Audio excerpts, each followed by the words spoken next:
Hey, this is Josh from The Verge, and we're taking a look at Windows 8, the consumer preview on a tablet versus the current market leader, the iPad 2 with iOS 5 on a tablet. So first off, let's just look at basics. Now, Windows 8 uses a lot of, at least in the Metro interface, uses a lot of gestures and interface paradigms that are really different than what the iPad does. Now, the iPad has some pretty basic operation, right? It's got, you can swipe through home screens. You obviously hit the home button, you can go to search or swipe over to get to search when you're at your home screen. If the iPad is turned off, you can hit the home screen to wake it up and unlock it like that. Pretty straightforward.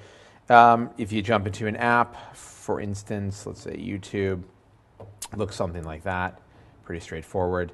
You can double tap on the home button, go over here to the music controls, brightness control, rotation lock control, so on. Very straightforward. You've probably seen it before. And then there's also in this version of in iOS 5, you've got a couple of gestures.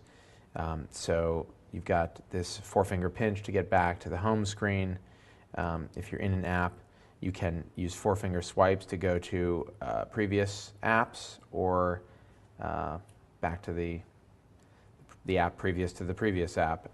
Pretty straightforward.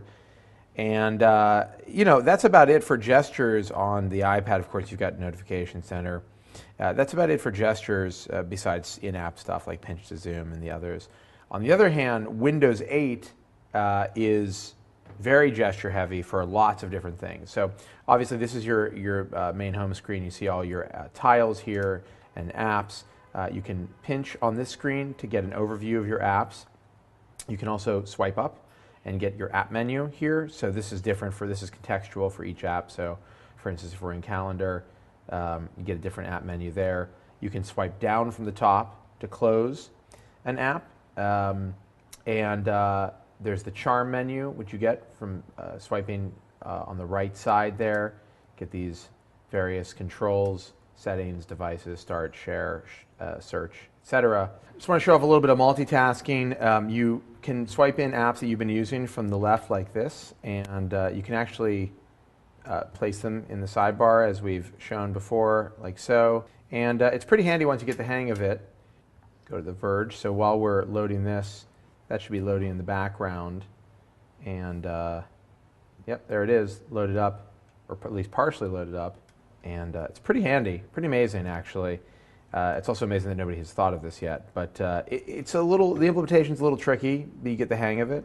I don't think I've quite gotten the hang of it, but I'm getting there. It's kind of cool because you can actually read your mail while you're working with another app, which is kind of amazing.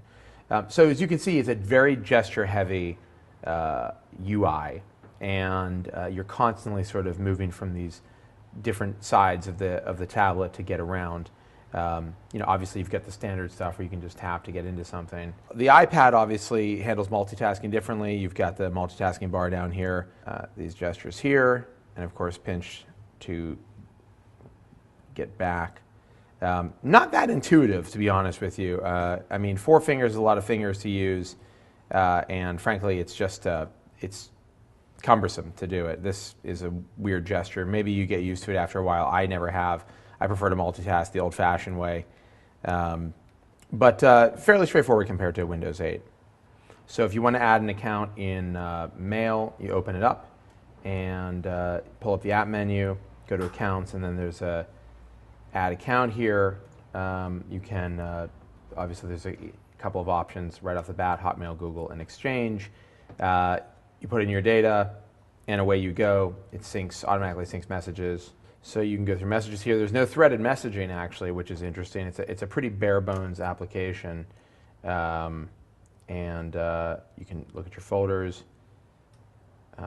It's really pretty stripped down as far as mail apps go, but it gets the job done. So you can select multiple messages by swiping on them, like so, which is fairly intuitive, and then you can delete like that. Now on the iPad, starting a new mail account is fairly similar. Just put in a name here, get option to sync there. Now, what's interesting is that on the Windows tablet, it doesn't really tell you if it's syncing your contacts or not, and I don't know if it is. Oh, it is. Well, this might be from my other account. Hard to say. Nope, it's not. These are just strangers. Complete strangers. Don't know these people. Frankly, I'm a little concerned. Now, let's take a look at the browser. It's Internet Explorer, of course, on the Windows 8 tablet, and it's really quite good, quite fast. And there are a couple of drawbacks, however. For instance, it does not display our opacity correctly on some of our tiles on the site. So that was a little disappointing to find out, but you know, no one's perfect. I mean, up until recently, you couldn't see typekit fonts on Android, so we shouldn't feel too bad. But you know, I think you can see here both of these devices are just doing a pretty good. They've got a pretty good representation of the site here. Scrolling is really fast and smooth on the Windows 8 tablet. You can double tap and also pinch to zoom, which is super fast. Definitely impressed with the speed of the browser. You also get, it's a little weird. You get your tab menu up here and your URL field down here. It's very stripped down in comparison to something. Well, I mean, even compared to the iPad, it feels a little more stripped down. They're clearly going for minimalism here. In fact, there's some weird stuff that I found where it's tough to save. If you want to save an image, it's not that easy to just grab the image. So there's no real option here to grab this, which I found a little troubling. I was trying to save a desktop image on, of course, on the iPad. It's a little bit easier. So there's some basic functionality that doesn't seem to be here yet, unless I'm just doing something totally wrong. There just does not seem to be a way to select things. So it made it very hard for me to decorate my Windows 8 tablet. But all in all, not a deal breaker or anything. Let's take a look at search. So on the iPad, you can swipe here and start searching for something that wants to search the web and Wikipedia here. You want to grab from the charm bar, you can start searching. Let's do for hello. And it doesn't really make it clear. I believe you can search. Yep, there you go. So it's a little bit less intuitive, but you get a lot more options. You can also go and search the Microsoft Store here, and there are no results for hello. Of course, very disappointing.